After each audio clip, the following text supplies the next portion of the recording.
Good afternoon and welcome to our College Sports Communicators live webinar. We are pleased to offer this session on working with women's lacrosse statistics, stat rules, and producing accurate statistics.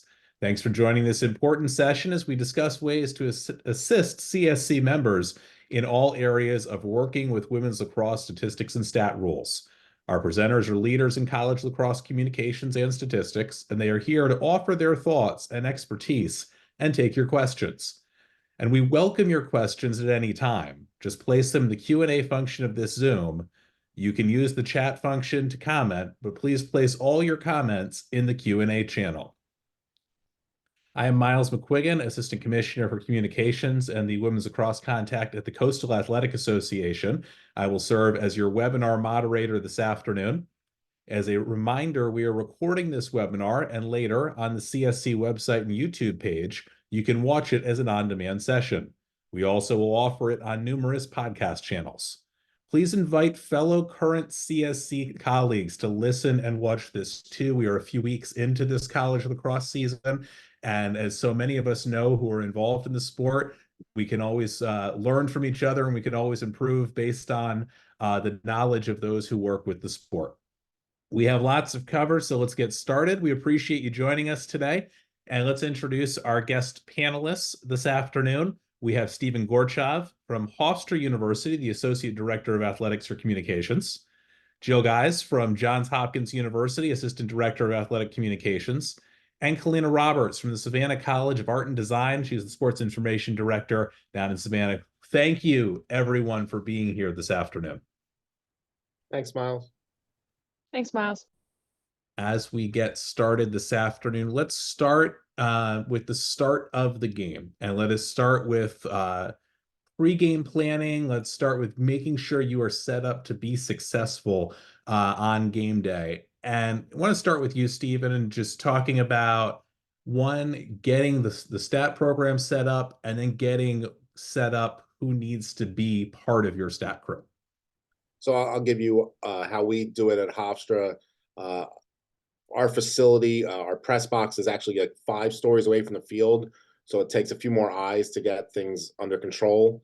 But at our setup at Hofstra involves a inputter at the computer, a caller next to the stat inputter. Then we have a clock operator who handles the scoreboard as well, and then somebody who handles the possession clock. And those people also assist with calling as well, as does our PA person. We have a crew of about 7 up in the press box that assist.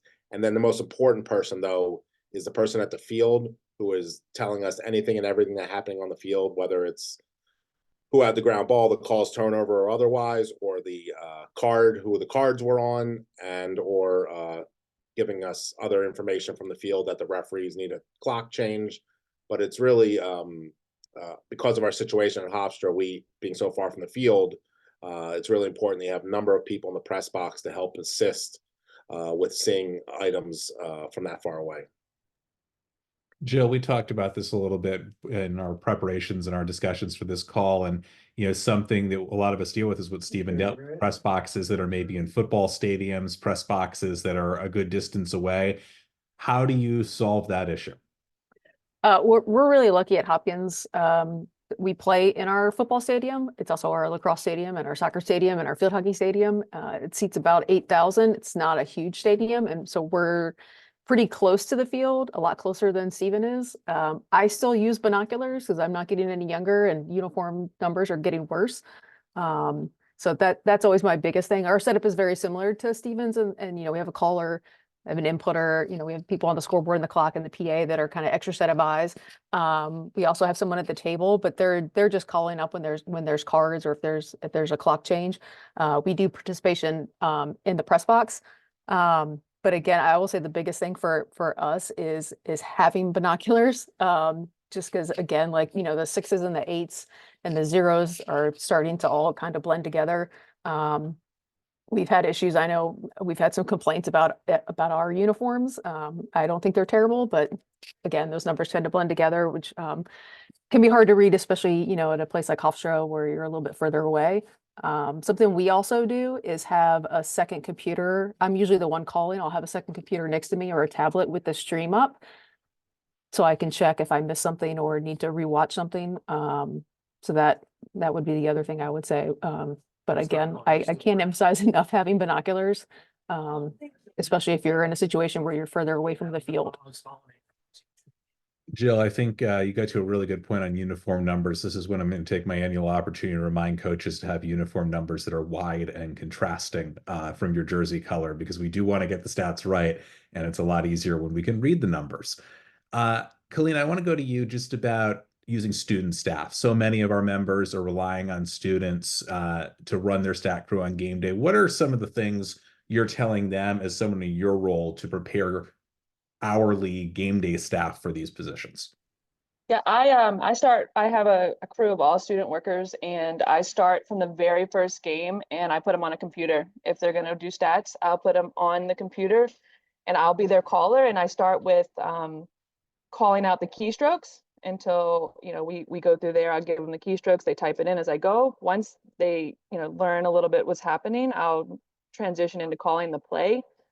And then I'll move that person into a calling position and train the next person as an inputter, so that I get multiple students going, know how to do stats for all of our teams pretty quickly that way.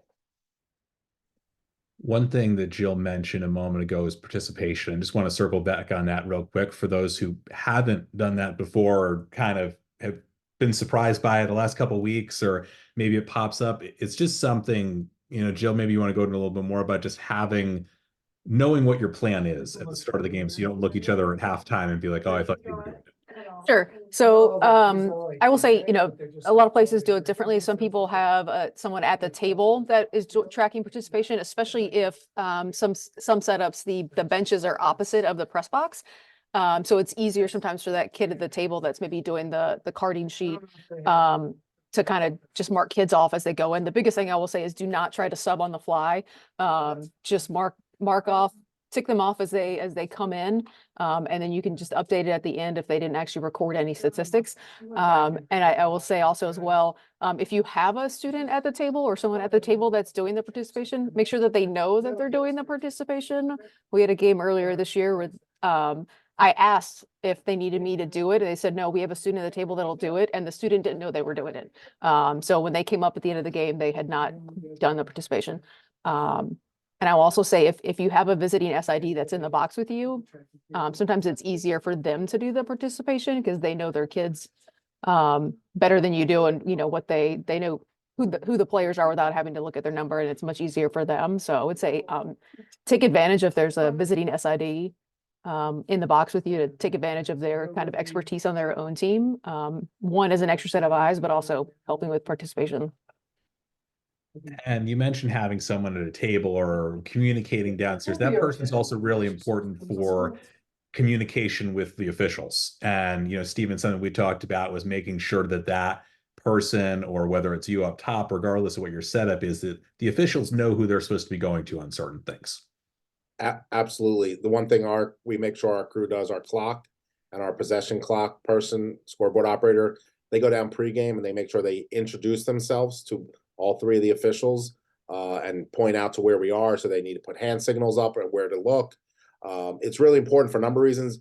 And especially, we all do it at basketball games. The officials, there's interaction between the scores table and the officials at basketball. This is no different.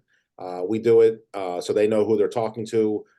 Obviously, if clock changes or any type of other changes, and it's just really kind of, it familiarizes the officials with who needs to make the edits upstairs, and whether it's clock or otherwise, or cards. But it's really important that you kind of get them knowledgeable of who you are, where you are, and where that information needs to be relayed to. And for some schools, that person at the table is overseeing alternating possession and the arrow. At some schools, just knowing between the communication staff and the facility staff who is overseeing the arrow, what is the device you're using, those sorts of things, making sure some of your own internal communications are happening as well, so you don't get out there on game day and you're missing certain items that are needed, a horn, certain things here and there, that just making sure who within your department is handling that. I want to kind of switch gears here a little bit. We're getting into the start of the game. We're getting into gameplay, and just talking about, something very basic of just the rules and the rule differences. I think I've seen this a lot, various places I've been where, especially schools that have men's and women's lacrosse. And, if you are using certain programs where you have to make sure those rules are set differently, just some of that sort of stuff about knowing the differences between the men's and the women's game, and also being able to speak up about those differences. Stephen, I want to go to you on that. Yeah, the most important thing I can say after 25 years of covering the sport, and I've known Jill for quite a few years in that time too, as well, is be an advocate for the sport and be a supporter of the sport. If you're on this call, you're obviously somebody who supports women's lacrosse, but don't just support it, be an advocate for it. The men's and women's lacrosse are only similar in one way, that they have the same word associated with them, lacrosse. There's so many other aspects of the sports are different, and just be an advocate. So if there's somebody in the press box who makes the normal freeze tag joke, be an advocate for the sport and kind of talk about the sport and why it's different, and ways that it is better or different, and just kind of be an advocate in explaining the rules, be an advocate in defending it if need be, and just kind of be an advocate for women's lacrosse as a whole, and kind of showcasing what is so great about this sport and why it differs from men's lacrosse, and in the major ways it does. You're getting into some of those rule differences, and Colleen, I want to talk about draw controls, and something that is one of those very different things between men's and women's lacrosse, and just having an understanding of what is the draw and who is recording the draw for whom. Yeah, so one of the first mistakes I ever made as a SID was getting men's lacrosse and women's lacrosse confused in the stat software. So this is something that I've had experience doing. Draw control, it doesn't go to the person taking the draw unless they receive possession of the ball once the draw is complete. That you have your two people in the middle, and whoever takes possession of the ball once play starts is who actually earns that draw control. And one thing I've seen a lot recently is people will give the draw control, but also then give a ground ball to the person that picks it up. And that is actually not the case. Like, the draw control is the draw control. That's a stat by itself. They do not get a ground ball with it as well. One additional thing to throw in on that, with some of our rule changes in the sport over the last couple of years, the opportunity to player up at the start of a quarter. Now there are quarters and things of that nature. Just being aware of a team starting with possession in the quarter and being aware of that as well. Yeah. So yeah, if there's a woman up, if you've got a power play in play at the end of the quarter, then there will not be a draw at the middle, and the team that had possession will continue to have. And I want to stay with you to talk about clears and, clearing the ball, and what's a clear, when is a failed clear, not a failed clear. There's some various elements to this. And, we see it early in the season where clearing percentage just sometimes doesn't look right after we look at a box score, and just kind of going through some of those details of what makes it a clear, and also talking about the clear when you're woman down. Yeah, so a clearing attempt occurs when a team has possession of the ball behind their defensive restraining line and they make it to their attacking position. I was reading through the stats manual to refresh my memory today and get it exactly right. A failed clear must have a team or an individual turnover charged. So if they do not get to an attacking position, then that will be a turnover on that team. I know, depending on the stat software that you're using, whether it prompts you for a failed turnover or a failed clear, and then it'll ask, was it a clear, yes, no, or a turnover? And then you proceed to give the turnover to the person who didn't make it. And then a successful clear is when they get all the way into their attacking position and they are ready to go. And then, Jill, I don't know if you want to go into this a little bit about when is a failed clear not a failed clear. When you are a woman down, it is a turnover. But so when you have a failed clear, you obviously do the failed clear, and it credits you with a team with a failed clear and a turnover. Because you're playing a woman down, you don't want to double penalize that team.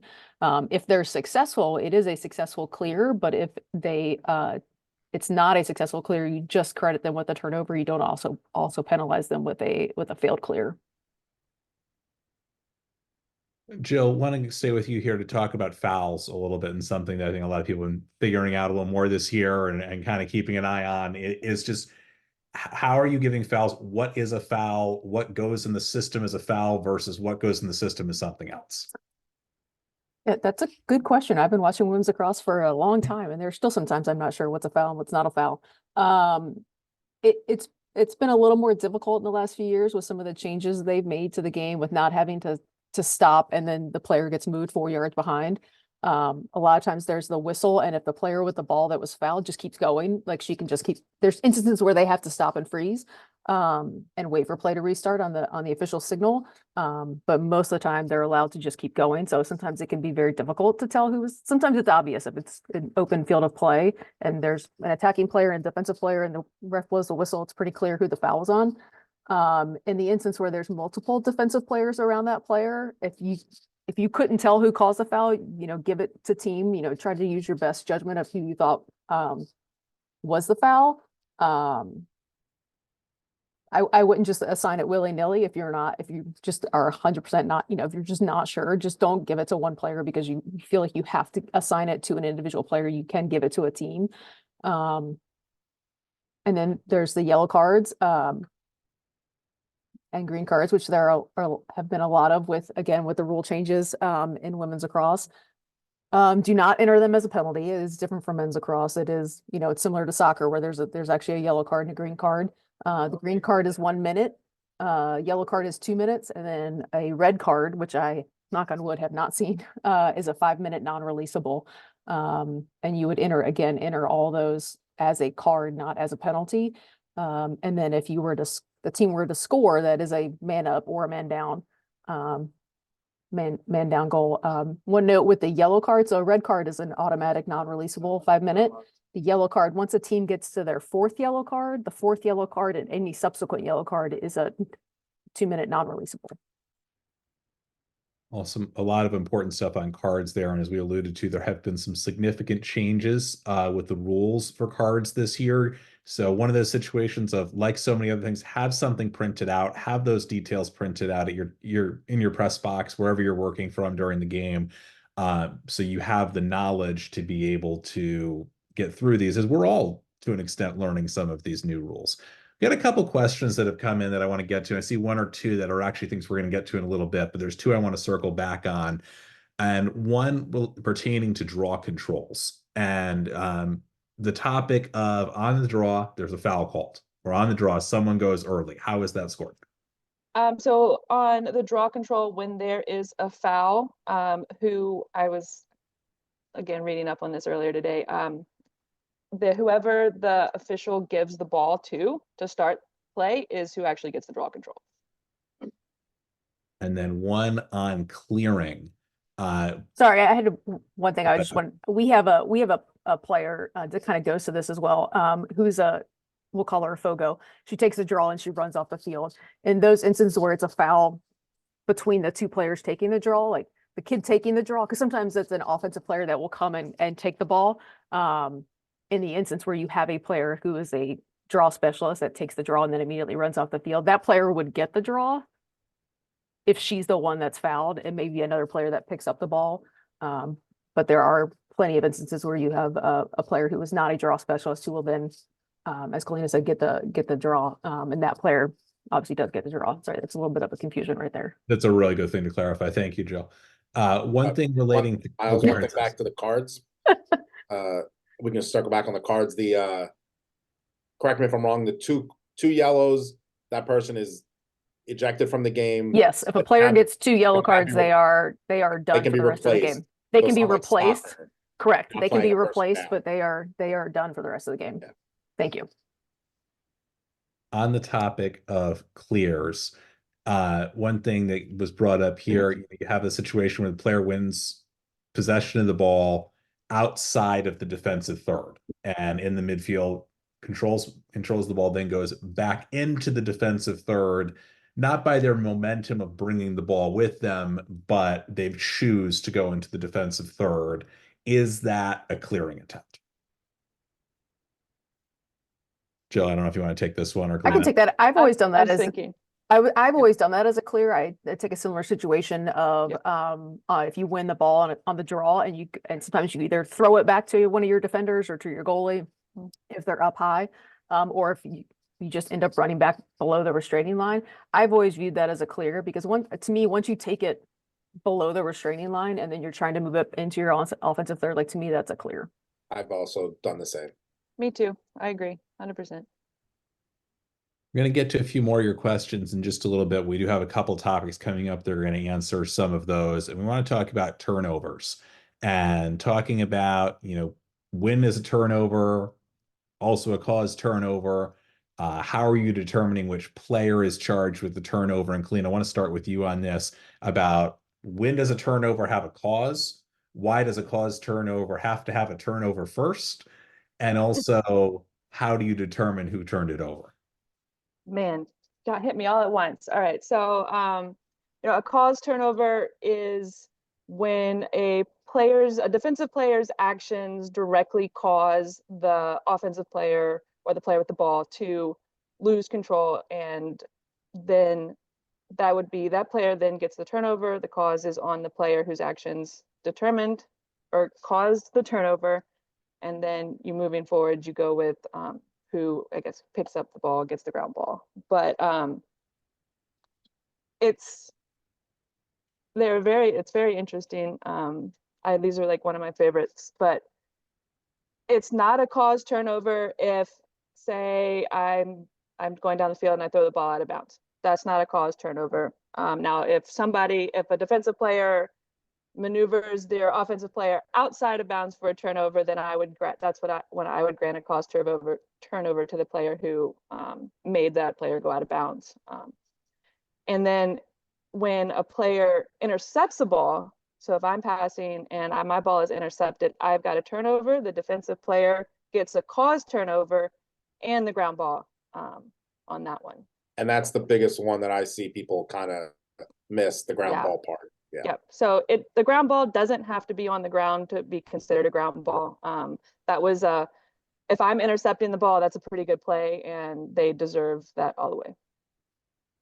One thing on the caused turnover element, just thinking back to about 10 years ago when I had to walk up to Jill's office after a game and ask for about 5 more caused turnovers based on the concept of the player was standing there and she dropped the ball. So that is not a caused turnover, but we always appreciate those defensive coaches who are making a case for their players as the presence of a player standing there. If the player causes you to drop the ball, yes, but merely a poor judgment by the player does not institute a caused turnover. No. One question here, with coaches' organization asking for fouls to be assigned to individuals as much as possible, should we be guessing more often? And I will answer that one myself. The answer I will give is no, we should not be incorrectly issuing stats based on a recommendation from a group. Yeah, and I think like if you're really not sure, again, like sometimes it is obvious where there's one attacking player, one defensive player. But again, if there's more than one defensive player there, or it's an off-ball foul, I would not guess. Just give it to team. That's acceptable. Speaking of off-ball fouls, I'll just transition. I'm not sure when you were going to get there, Miles. We do a lot of picks and screens on our offense, and we tend to get called for moving picks and moving screens. It's the same as basketball. The official will basically put their hands on their hips and then point the other way.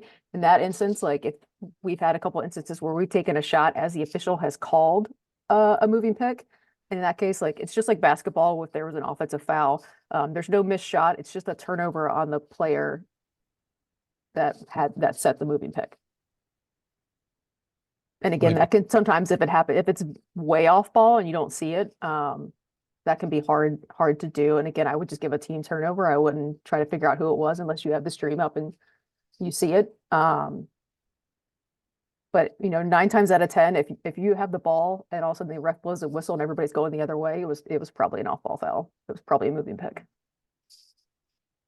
Jill, I want to stay with you to talk about some of the rules regarding shots and saves. And, one thing that's come up a couple times here in the questions is ground balls related to shot attempts. I think anyone who has been involved in other sports similar to lacrosse in terms of shooting on a goal understands what's a shot, what's a save, those sorts of things. But I want to kind of focus on some of the lacrosse specific things of, how are things credited on a ground ball off a shot, both for a player retaining possession or for a goalkeeper, and going through those different elements. Sure. This was actually a rule change the women made a few years ago. It used to be in women's lacrosse, you could only get a ground ball on a change of possession, which is actually still the rule, but they consider a shot a change of possession. But before they made kind of that change, you could only really get a ground ball defensively. And I felt like if I took a shot and the goalie makes a save and then my teammate picks up the ball and keeps possession for my team, she should be rewarded for that. So that is the instance. If I shoot and Steven makes the save but doesn't control the ball and the ball comes back out of the crease, and a defender or an offensive player picks up the ball, that's a ground ball. If I shoot and miss the cage completely, which would be normal, and two players are running it out, whoever gets possession of the possession for their team, that's not a ground ball unless if you pick it up. But if you're just running the ball out and your team is awarded possession because you're closest to the end line when the ball goes out, that is not a ground ball. For goalies can get ground balls, but not if it's in the circle, because an offensive player cannot reach into the crease. An offensive player cannot contest in the crease. So if a goalie makes a save and then picks the ball up in the crease, that is not a ground ball. The ball comes out and the goalie reaches out and picks it up, that would be a ground ball. With that, if a defender pushes the ball into the crease, give the ground ball to the defender. Because again, like once the ball's in the crease, an offensive player can't reach in there. That would be a turnover. I've seen we give a ground recently I've seen a lot of on our team at least, the goalie will intercept passes. And so I will then give her the ground ball for that one, and the cause turnover. Yeah, and I think sometimes too, in some of those situations where if the player is straight on, it's kind of sometimes maybe making that determination of and using your best judgment. Was the player shooting or were they passing to somebody that maybe was behind the goal and the goalie intercepted it? Right. I mean, either way, the goalie maybe would get a save or a cause turnover and a ground ball. But I think on some of those situations, using your best judgment, was that a shot or was that a pass? And the people on this call, we cannot emphasize this enough. If you weren't really listening closely for the last 3 minutes about ground balls, this is the difference between the sports. Men, you drop the ball, pick it up, you get a ground ball. It's very lax, pardon the pun. But the women's lacrosse rule is very specific in how it is. And there's any questions, like if I go look at the national stats right now, I probably shouldn't see somebody with 10 or more ground balls in a game. It's not, the sport just really is not made like that right now where somebody can get that many. So if you didn't really listen closely the last 3 minutes, replay the webinar so you can hear more about the ground ball rules. I will also say, I just saw a question in here about ground balls in the Q&A. If two players are going for the ball and a player gets fouled, like you can give, even though she might actually pick up the ball because the official blew the play dead and called a foul, you would give that player credit for that ground ball, even though they didn't technically pick it up because they were fouled and couldn't pick it up. Awesome. Thanks, Jill. And as Steven said, we will have a recording. We will have a webinar recording. We will have podcast recordings. I definitely recommend, as you get ready for your games this weekend, to go back through some of these details, especially related to ground balls and some of these specific rules. One thing I want to get into here is assists and the determination on assists, how it varies from other sports, how there is not the guarantee of an assist. And I'm going to go to Steven to start this one, who I know has always been in agreement with me on 100% of assists over the course of our careers. And we'll get Steven's take on how to start with this. There's only one assist, and the assist must lead to the goal. Like, I don't know, there's not a definitive way I could tell anybody this, but there must be a conscious effort. It might even say that in the rule book. Does it say that actually? By the passer to lead to that goal. So if the person passes it out and person takes 2 steps and dodges a defender, there's no assist anymore. That person has now created their own shot. I would argue in some ways it's very similar to basketball, but use your own judgment. But use your own judgment for both teams. And again, it must be a conscious effort by that passer to lead to that goal, and that goal was scored because that pass led to that goal. I don't know And how. don't, Yeah, go ahead. and don't let your coaches bully you into making changes, because they will try. That goes for everything. There's a long list.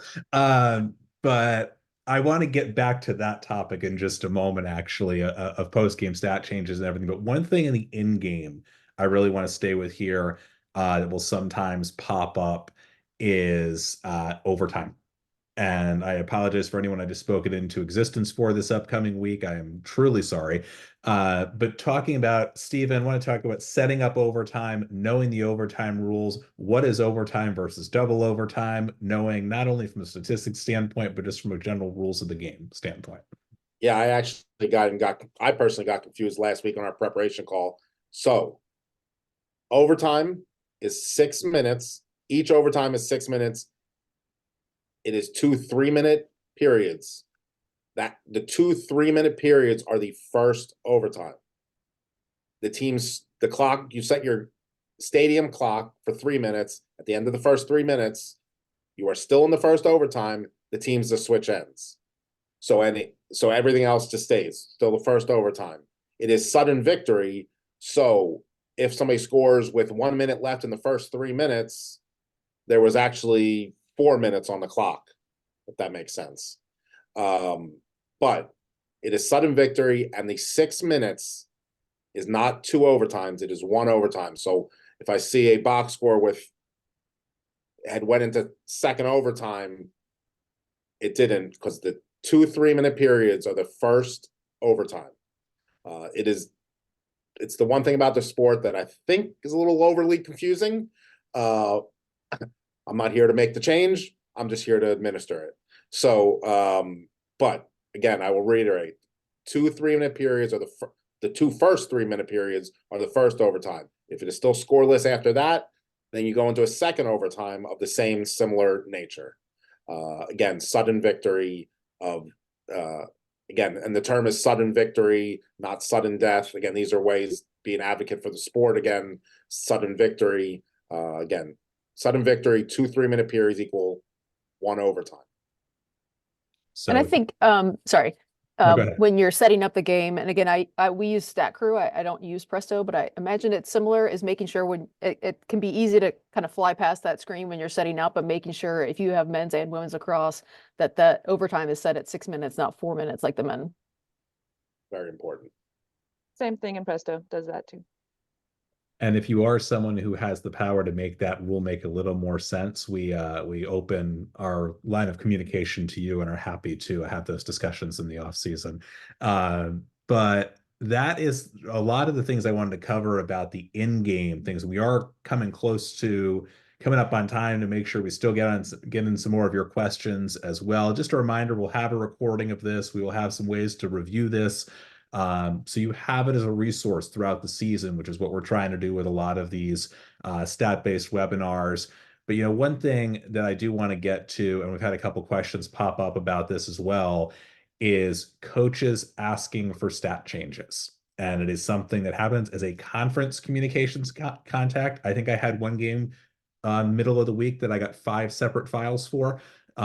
So some of it is you got to get it right. Some of it is, participation, potential red shirt, those sorts of things. That is always something that is paramount to get right. But one thing that has become, I think, more and more prevalent is coaches going back post-game, looking at stats and saying, well, we missed these 6 saves, or we missed these 5 caused turnovers. And, kind of looking at that and having a policy for how you're going to handle it with your coaching staff also having a policy for how you're going to check it yourself to make sure that you're not just going on the word of, hey, can you add these 6 saves? Because that's not really how it works. Jill, I want to start with you on this and then go to Kalina as well, just about, kind of policies to have in place internally and also with your opponents. Sure. One thing whenever our coaches have asked for a stat change, I always tell them to clip it and send me, if they're using their coach's film, to send me the timestamp, so that I'm not the one having to go look for it, and then it makes it easier. And then I will look at it. They'll send me a clip like, hey, we thought our goalie had 12 saves, not 10. And they will send me the 12 clips and I will take a look at them, with the timestamps of when the shots and the saves happened, and I'll take a look at them. And if I look at them and think, like, whether it was home or on the road, if I look at them and say, no, that was not a save, or you know what, I think that actually was a save, I will then, if we were on the road, I will email the host SID and say, hey, we thought there should have been a save on this shot. Here's the clip. And as we talked about on our prep call, like, always be polite. At the end of the day, like, the home SID is the official score, and it's up to their decision of whether they want to make the change or not. So I always preface it with, like, it's your call. I looked at it. I think this should be a save, and leave it at that, and make it as a polite request, not a, hey, make these changes. Because again, at the end of the day, like, hopefully we all want to get it right. But things happen. We had a home game last week where I missed 2 saves for our goalie. There was one where I thought it was just a turnover. When I looked at the clip in slow motion, I was like, wow, that attacker actually caught the ball on the crease and got the shot off. And then there was a loose ball scramble after that. So, at the end of the day, I want to say, don't take offense if someone emails you and asks for some changes. Because I think at the end of the day, we all want to get it right for the player's sake. But again, if you're the visiting SID, be polite, make it, ask, don't demand they make these changes. But again, I put the onus on your coaches of, like, hey, send me the clip, send me the timestamp of when in the play it happened. And then again, if you're the visiting SID, to take a look at it. And if you think it shouldn't be a stat change, then I wouldn't even send it to the visiting SID. I would just tell your coach, like, hey, I disagree. I don't think that was a save, or I don't think that should be an assist. And hopefully they'll respect you and trust you that and I've had instances where I've had discussions with my coaches of, like, this is how I saw it, and I think that's how they scored it. And they're like, okay, that makes sense. So I think it's just having that dialogue with your coach and explaining, sometimes coaches see things differently than we do from a stat perspective, and just having that conversation, explaining to, why it wasn't a caused turnover, or why you don't think it was a shot. And one of the big ones with that is the shot on goal. Coaches have a different understanding of what it actually is, a shot on goal. So sometimes it's educating your coaches on the rules. If it's a post, what does that mean? And just kind of, they might think, oh, our goalie had 19 saves. Well, really it was like 8, because they think that something else is a save. So it's kind of, there's also an education part to your coaches if you can handle that as well. Stephen, one question while you're on that very topic, and then I want to get to you, Kalina, with a question. But Stephen, on the situation of a goalie making a save on a shot that is off target from the cage. So you've got a shot off to the right of the cage, goalie goes out to the side, make the save. This is a question we had in the chat, just how to score that. So shot not going to go into the goal? Not going to go into the goal. Goalie stays in the crease, but goalie sticks out her stick to grab it. Not a save. The goalie is not saving it. The goalie's goal in the game is ultimately to stop a shot from going into the goal. Otherwise, they're just catching a ball that's in the air. Is that the easiest way? And is that a ground ball in that situation? What is the way that would be scored? That'd be a ground ball. Ground ball. But yeah, ultimately, don't overthink it. If the shot wasn't going to go into the net, then it's not a save, because ultimately the save is defined as stopping a shot from going into the net. One thing I want to get to, and Clint, I'm going to go to you on a question, is I think Jill made a really good point about if an opposing school reaches out to you for a stat correction or a series of stat corrections, we are all of us in our roles around the country are all trying to do the same thing for our student athletes. We're all trying to do the same thing for our programs and our universities and our conferences. Just bring yourself to not take it personally, bring yourself to not make it a I want to be right type thing. I think that's something that some of us were guilty of early in our careers, I think. And as time goes on, we realize we all have a common goal to support our student athletes. And we also know that the person asking at the other school likely doesn't want to be asking that anyway, much of the time. So just having that in mind, I think definitely helps. We're all human, and we're gonna, we're not gonna see everything all the time. Helena, one question I want to go to you on that we got here in the chat. From a program that is in its second or third year, and every game the coaching staff has stat corrections. And is that a thing to be expected with a newer program? Is that a thing to be expected in general? Or is that, maybe, and it's tough without having a little more context on the question. I don't know if it's participation or assists or what it is. Like, how much of that is normal to, on a game by game basis, have that going on? Well, for me, it's been normal for a little while. It really depends on your coach, and your communication with your coach. I feel very lucky that I sit down with all of my field coaches prior to the start of the season, and we talk about the expectations of stat corrections, and what we see versus what they see, and so it literally it's hit or miss based on coaching staff. I think with a new program, they're probably pushing to get their players the stats. And if we miss something, it is what it is. I wouldn't get offended by it. I know it can be frustrating as an SID to get that every game. But I agree with Jill. Have the coach give the clip, say, hey, this is where I think it is. Make them work a little bit more for it and see if they actually want that change, or if they just think they can get it because they are a new program and they're getting the extra attention at the moment.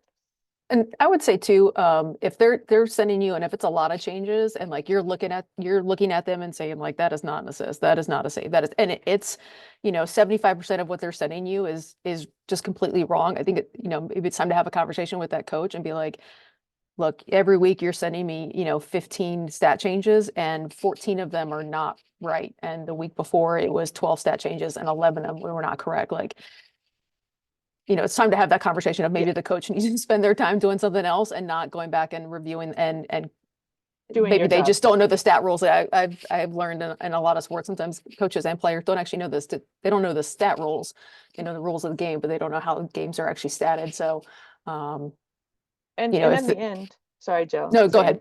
In the end, you're the official stat keeper. Like if you think you've got it right, then you can do everything you can to talk to your coach about it, but at the end of the day, like it comes down to you're the one that makes those those final decisions, and your stats are the ones going out to the conference and to your governing body. So you stick with what you feel is correct, because that's it's on you, it's on us, as the SIDs and the stats people to make sure we're doing the best for us, for the sport, and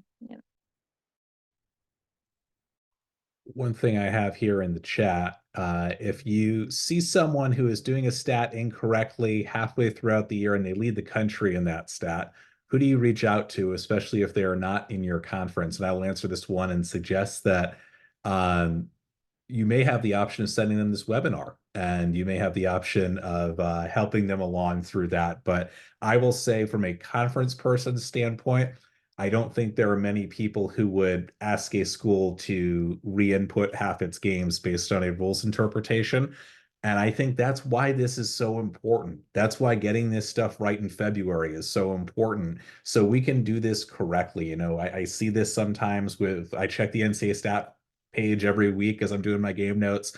And there are ones you look at and you're like, last week, there was a team that was averaging 0.7 fouls per game. And I was like, that is a team I have watched play a lot. That is not possible. And I think those sorts of things are why we need these calls and why we need to, and Stephen, I want to go to you because making sure we're not in these situations in March, April, and May. Yeah, it's really an unfortunate situation more than anything. If it gets to April or late March and you see that, I personally would not ever reach out. If I saw Jill was doing stats terribly, I would never reach out to Jill. I just don't think that's what we would do. Really? Here's what I would do. Well, if it's Jill, I'm using Jill as an example. Here's what I would do, though. The only situation where I might say something to somebody, though, is if we played at Johns Hopkins and one of our kids had 15 ground balls in the game. I might say, hey, and Jill was in her second year at Hopkins. I might say, hey, Jill, just want to make sure you've read this stat manual. I wasn't watching the game, but 15 ground balls for our player seems like a really high number. Just to make sure you understand the ground ball rule. That would be the extent of how I would handle it. It's a very, like I said, difficult situation if you know somebody's not doing it correctly, but that's maybe the softest way I could recommend. To clarify, I was being somewhat facetious in suggesting to send them the stats webinar. No, but and I've actually had that conversation in press boxes when I've been at a game and noticed that they're not calling the ground ball. And this hasn't happened as much recently. I think it was more of when women's lacrosse made the change to give ground balls to the offensive player on a shot or a save. I've had that conversation, be like, that's actually not the rule anymore. They changed that rule. So I think in the instance, I have not been afraid to have that conversation and correct that. But I would be hesitant to reach out to somebody. I mean, I might look at them sideways, but yeah, that's kind of a delicate situation. And I think at the end of the day, something like a stat ranking is not going to be the best use of your time to battle over something when you can better be using that time, especially for so many of our members who are dealing with this, who also are dealing with 6 or 7 other sports, if not more, in February. And it goes back to that element of we all are trying and we all are trying to do the best we can. I want to get back to one thing here because we are coming up on time, which is, kind of the moments where things go haywire and, putting yourself in position to be successful when things go wrong, when a computer freezes up, when the internet goes out, those sorts of things that when they happen seem a little frantic, but how can you put yourself in position to be successful? Jill, I want to start with you on this, just talking about solutions for one, having backup, and whether that's written backup or video backup, and also two, for when you just miss a play. Yeah, so I will say, and I should have mentioned this earlier when we were talking about setup. I always have a pad of paper, and I always write down every goal and card in case there's ever an issue, like the stat computer freezes, or in the instance of, like, especially now with some of the women's lacrosse rules, multiple cards of remembering what the time was, and was that a woman up goal, was it a woman down goal, were we even, and again, at the end of the day, like, if something were to happen, the computer were to die, or it would crash, or we just magically lose the file, at the end of the day I would have a scoring summary, and you could build the rest of the file. I'm also old and used to writing things down, so again, like, I write everything down. Sometimes I'll make notes as well, like on that turnover late in the first quarter, I think I got that number wrong, and I'll make a note to myself to go back and check it. Again, that's why I have this stream up, and if I know there was a crazy sequence, I'll hit pause on the stream. Now we have the DVR function on our stream, but I always just hit pause because it's easier. And then if there's between quarters, or if there's a timeout, I'll go back and look at that to make sure, again, that we get it right. But I will say the biggest thing is to just keep calling.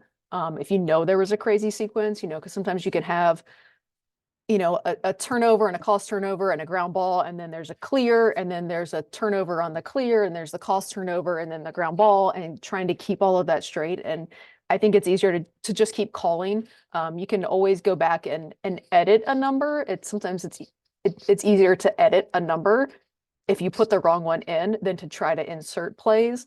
And sometimes that just goes back to, hopefully your inputter is good and can keep up with if you're just calling if there's a crazy sequence.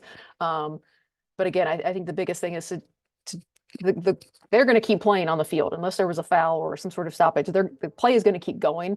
And with most people streaming games, you can always go back and check the video if you need to, but I would say just keep going. You can always edit the stats later. And sometimes there'll be situations where I'll tell someone especially if it's not a situation where there's a clear and I know there was a cause turnover, but I cannot read that girl's number. I don't know what number she is. I will tell someone, I'll tell my PA, hey, keep an eye on that blonde girl with the knee brace. When you see her number, let me know what her number was, because the play is going to go this way and I can't watch what's going on. So I think that's what helps is, kind of pull in the people that you have in the box to kind of help you out and be those extra set of eyes where you can say, hey, can you see that the girl with the brown hair and the black cleats? Can you see what her number is? We're all in this together. And I think, take advantage of the people that you have. I would also say maybe try not to panic, which is sometimes easier said than done if, your computer dies or the printer dies or whatever. But that would be my advice. Hopefully that was helpful. And Jill does reference the most difficult play to input. It's the clearing attempt, failed clear, caused turnover, ground ball. I think I've probably written that one in some way, shape, or form 1,000 times. Mm-hmm. That's probably the best one. You just don't even bother inputting in the time. You might just want to write it first because there's literally, I think you have 5 inputs and they all need the same timestamp and so just be ready for that because it happens regularly. And that's probably the most difficult input you're going to have in women's lacrosse. So I just thought of something with ground balls because this has happened a couple of times too, where I look at it as a situation similar to basketball, where if a player tips a controlled tip out, if we had a situation the other day where a defender was running after she had knocked the ball away and she went and she flipped it back and one of our other players picked it up, I gave that kid the ground ball because to me, like she kept it in play, but she really. So she did the work on that one. And I look at that as like basketball in a situation where you're tipping the ball out. If it's a controlled tip, you're going to give that offensive or defensive rebound to the player that tipped it. I would do the same with a ground ball. Similar situation I mentioned earlier with the defender pushing the ball into the crease for the goalie. Give that player the ground ball. Couple questions in the chat that I'm going to knock out here real quick. One, when you're referring to the stat manual, do you mean the rule book or is there a different publication for that? There is a stat manual specific to most sports, women's lacrosse being one of them. And a couple questions, that one and a couple others regarding, where to send stuff to the NCAA, things like that. A really good resource if you are new to covering a sport, team sport, lacrosse being one of them. If you are an NCAA member, I can tell you that ncaa.org, if you go to that main page under Media Center, there is a statistics and records link. And if you are new to covering a sport like lacrosse, that is going to be one of your most helpful links in all the world. It is one that I still use on a daily basis 12 years in, and something that we use for so many purposes, NCAA stat rankings, all of those things as well. But another great resource is, if you are not a one-person shop, don't hesitate to ask your boss. Don't hesitate to, not try to do it all alone. And also, use your conference office as a resource and use people who have been doing it a little while longer, as this group has been so kind to do today, and to get expertise from them and be able to learn from them, just as so many of us did early in our careers. Miles, go ahead, Stephen. Just you referenced the NCAA statistics manual. I print it out every year and I read it every year. And I think you both referenced it as well. I'm 20 plus years in doing women's lacrosse and I still oh, maybe this was different. This rule has changed, or excuse me, this statistics way has changed. It's really important to read it because one, it's not a lot of pages, so you're not wasting tons of hours reading it. And it actually gives a ton of examples of how to and they're everyday examples. They're not far-fetched examples. It's ones that you're going to see and you'll know exactly what to input in those plays. And again, it's not a lot of pages and it's easy to read and explains everything very simply. Thankful to the people who put it together years ago and have continued to improve it. Go ahead, Jill. Oh, I was just going to say, I have that statistics page bookmarked on my computer. It's a great resource for stat manuals, record books, like all that kind of stuff. That is a great resource to have. And the NAI has a page as well. If you go to if you're in the NAI, you go to for members, and then down the right-hand side, there's all sorts of resources for the same type of thing. Yeah, I think it's just really important to remember that there are a lot of resources out there. There are a lot of resources out there online, webinars such as this, and the people who have been doing this job who maybe have a little more experience in lacrosse or have been dealing with your conference office or your league or your coaching staff a little longer, and just to lean on them as resources as we all just, we all just really try to get it right for our student athletes and our programs. And as Stephen so aptly put early on, just be advocates for the sport and how important that is. We are coming up on time here. And any last final thoughts, Jill, Kalina, Stephen, anything you'd like to add? I mean, this is a great webinar for everybody, but don't hesitate to reach out to your colleagues if you have questions. I did that early on in my career a lot. And even when I moved into a new conference and a new school, I was reaching out to the people that had been in the conference for, a number of years just to ask for, oh, what about this? What does the conference do about this? Or even just if you're unsure about something, don't be afraid to ask questions. Like I said earlier, we're all humans. We don't know everything. And if you're confused about something, ask. I mean, that's the easiest way to learn, especially if you have if you have people around you that have been in the business longer than you have. All right, we'd like to thank our presenters today for their discussion and insights on working with women's lacrosse and stat rules and reviewing difficult scoring situations. We appreciate your questions as well. We wish we could have gotten to all of them.